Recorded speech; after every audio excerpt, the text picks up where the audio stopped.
Shalom saudara-saudara yang terkasih di dalam Tuhan Yesus Kristus. Di dalam suasana lebaran, kalimat yang sering diucapkan di dalam lebaran ini adalah kalimat mohon maaf lahir dan batin. Maka kalimat inilah yang menjadi tema pada saat ini. Kejadian pasal 50 ayat 15 sampai 21. Saya akan membacakan untuk saudara-saudara semuanya. Ketika saudara-saudara Yusuf melihat bahwa ayah mereka telah mati, berkatalah mereka, boleh jadi Yusuf akan mendendam kita dan membalaskan sepenuhnya kepada kita segala kejahatan yang telah kita lakukan kepadanya. Sebab itu mereka menyuruh menyampaikan pesan ini kepada Yusuf. Sebelum ayahmu mati, ia telah berpesan, beginilah harus kamu katakan kepada Yusuf, ampunilah kiranya kesalahan saudara-saudaramu dan dosa mereka, sebab mereka telah berbuat jahat kepadamu. Maka sekarang ampunilah kiranya kesalahan yang dibuat hamba-hamba Allah ayahmu. Lalu menangislah Yusuf ketika orang berkata demikian kepadanya. Juga saudara-saudaranya datang sendiri dan sujud di depannya serta berkata, kami datang untuk menjadi budakmu. Tetapi Yusuf berkata kepada mereka, janganlah takut, sebab aku inikah pengganti Allah?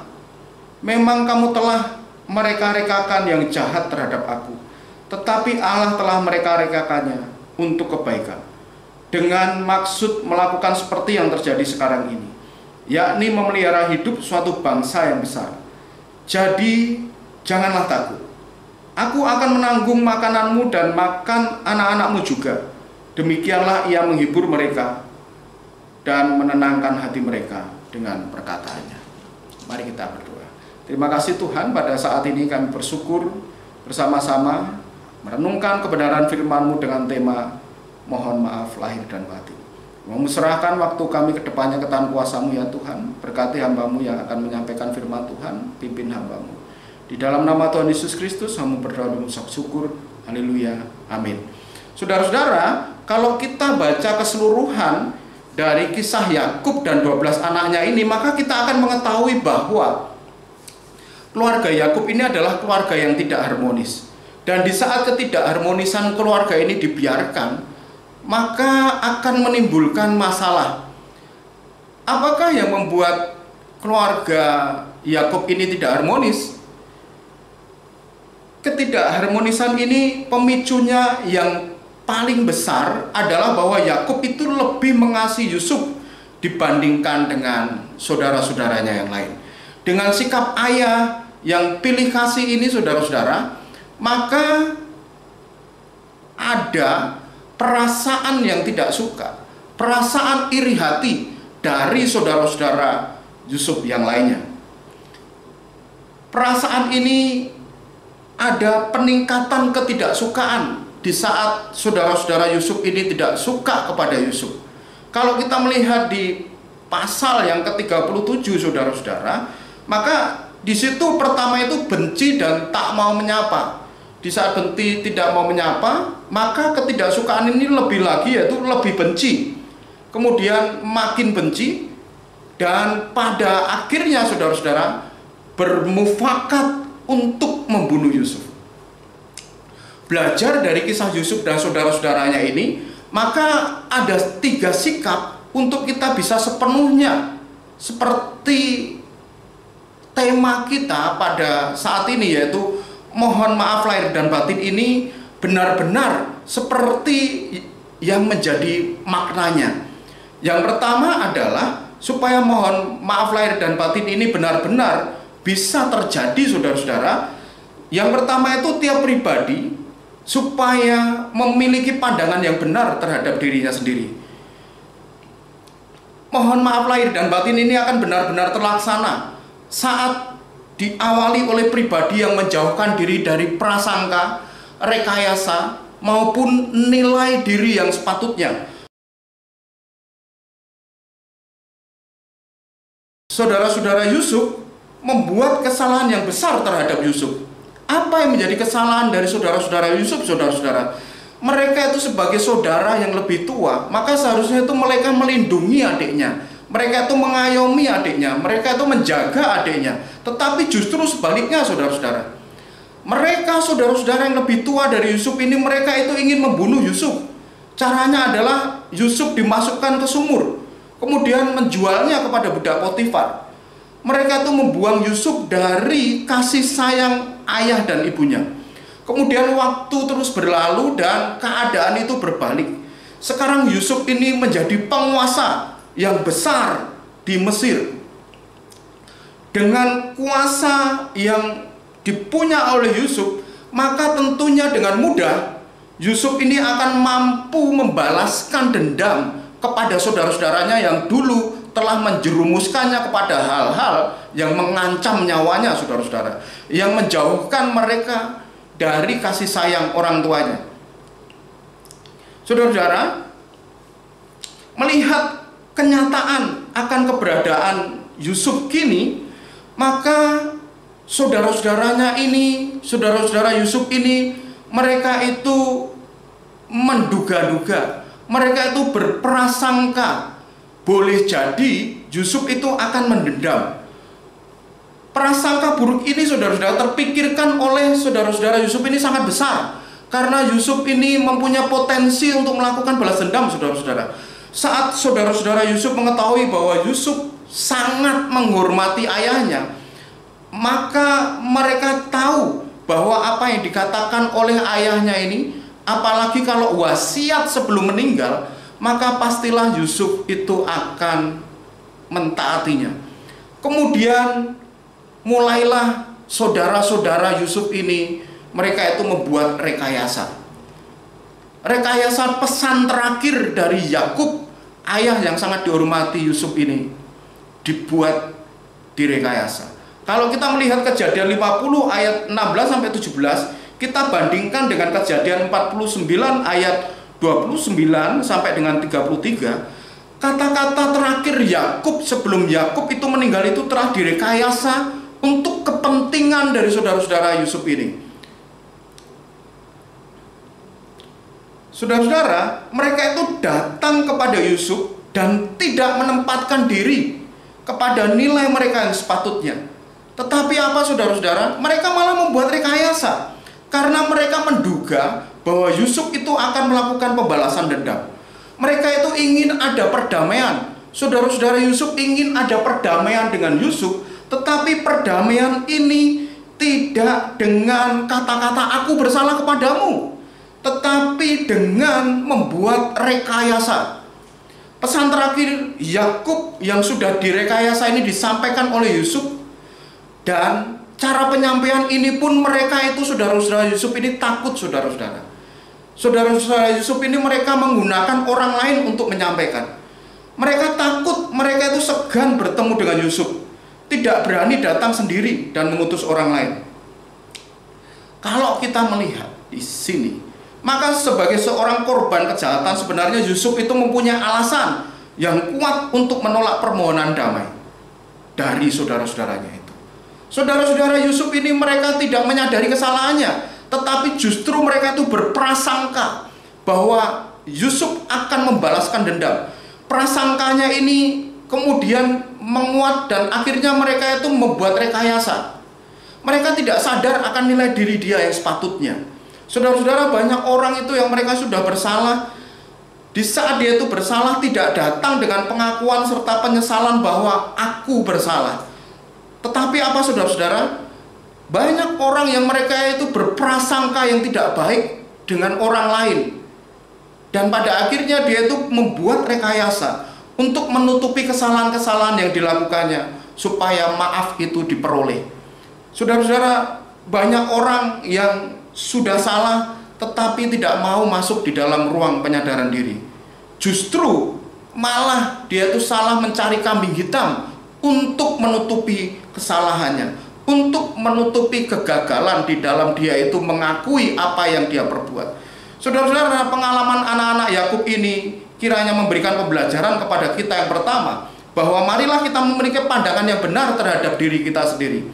Mohon maaf lahir dan batin ini akan benar-benar dirasakan maknanya saat kita itu mempunyai pandangan yang benar terhadap diri kita sendiri, diikuti dengan tindakan penyesalan, pengakuan kesalahan yang tulus, dan bukan prasangka kemudian membuat rekayasa.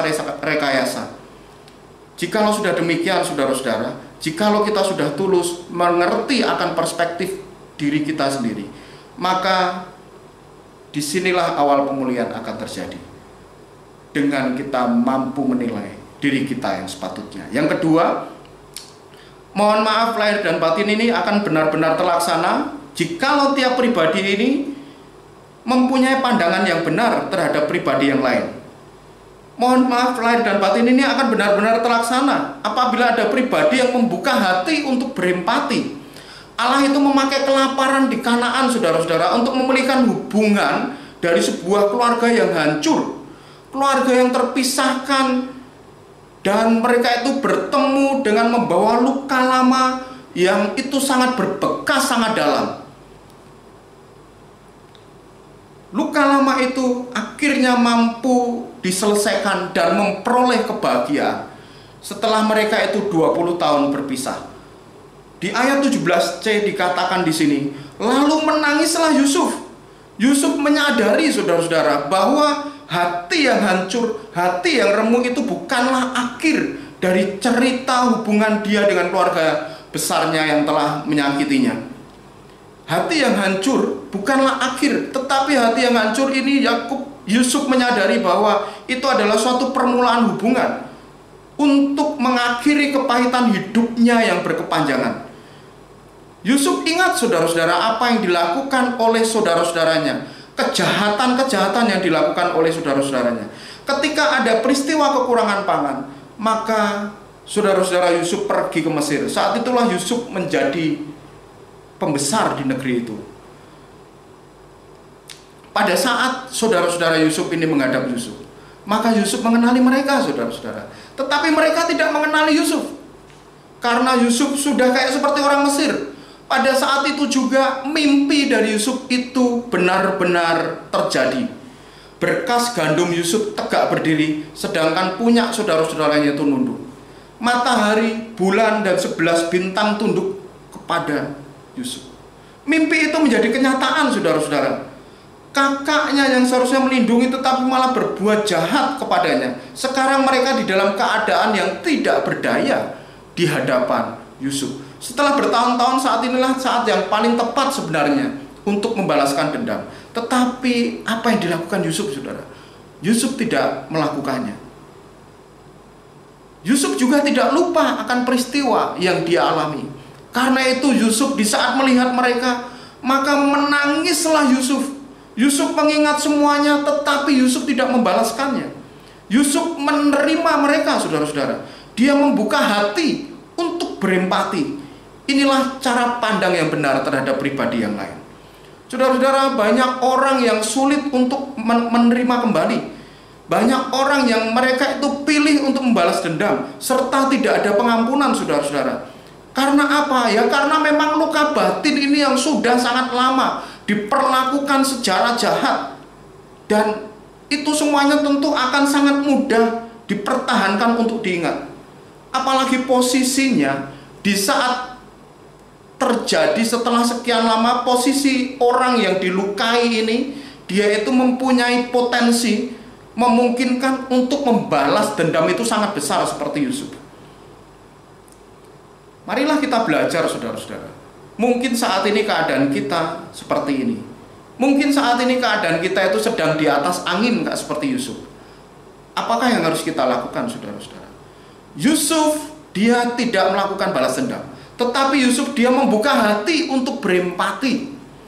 Yusuf bukan hanya mengampuni, saudara-saudara. Tetapi apa yang dilakukan oleh Yusuf? Yusuf mengharapkan semua saudara-saudaranya itu yang telah berbuat jahat itu, mereka itu melupakan apa yang telah mereka lakukan. Yusuf menggunakan kekuasaannya bukan untuk membalas dendam, tetapi Yusuf menggunakan kekuasaannya, saudara-saudara, untuk mengampuni. Yang ketiga, supaya mohon maaf lahir dan batin ini benar-benar bisa terlaksana lahir dan batin, maka tiap pribadi harus memiliki cara pandang yang benar terhadap Allah. Mohon maaf lahir dan batin akan benar-benar terlaksana apabila setiap pribadi memahami kedaulatan pribadi dan kesempurnaan akan kuasa Allah terhadap karyanya. Saudara-saudara, kalau kita melihat di sini, pandangan positif Yusuf ini diutarakan dengan mengatakan apa, saudara? Jangan takut, sebab aku inikah pengganti Allah. Meskipun dia itu mempunyai kuasa yang besar, dia itu mempunyai kekuatan untuk membalaskan dendam, saudara-saudara, tetapi dia menyadari bahwa dia itu bukanlah Allah, meskipun dia itu mempunyai kuasa. Cara Allah ini, saudara-saudara, Allah izinkan memang sangat menyakitkan kalau dilihat dari perspektif manusia. Melainkan Yusuf melihat apa yang terjadi di dalam hidupnya tidak dari perspektif manusia, tetapi Yusuf melihat dari perspektif Allah. Sehingga ia mengatakan bahwa memang mereka itu mereka-rekakan yang jahat terhadap Yusuf, tetapi Allah mereka-rekakan semuanya itu untuk kebaikan. Memiliki paradigma yang benar tentang Allah akan mendorong seseorang itu yang terluka karena kepahitan masa lalu, akan mendorong untuk dia itu mempunyai kekuatan mengampuni. Yusuf sebagai pihak yang dirugikan, Yusuf sebagai pihak yang disakiti, saudara, melihat bahwa semuanya itu diizinkan Allah. Meskipun mereka itu mereka-rekakan untuk kejahatan, tetapi semuanya itu diizinkan Allah untuk membawa kebaikan. Yusuf tidak memakai masa lalunya mengenai apa yang diperbuat oleh saudara-saudaranya sebagai tonggak kehidupan untuk sekarang dan masa depannya. Kalau itu digunakan, saudara-saudara, pastilah Israel ini akan binasa dan habis. Tetapi cara pandang yang benar terhadap Allah ini diikuti oleh tindakan Yusuf. Yusuf tidak hanya bilang saja bahwa Allah ini mereka-rekakan untuk kebaikan, tidak hanya mengatakan itu, tetapi perkataan ini diikuti dengan Yusuf menanggung makanan mereka serta anak-anak mereka. Kalau kita melihat di ayat yang terakhir, seharusnya Yusuf yang dihiburkan dan ditenangkan, tetapi ini kebalik, saudara-saudara. Yusuf yang disolimi, Yusuf yang disakiti, Yusuf yang dikhianati, tetapi Yusuf menghiburkan mereka, Yusuf menenangkan mereka. Kenapa demikian? Karena Yusuf mempunyai cara pandang yang benar terhadap Allah, yaitu untuk kebaikan.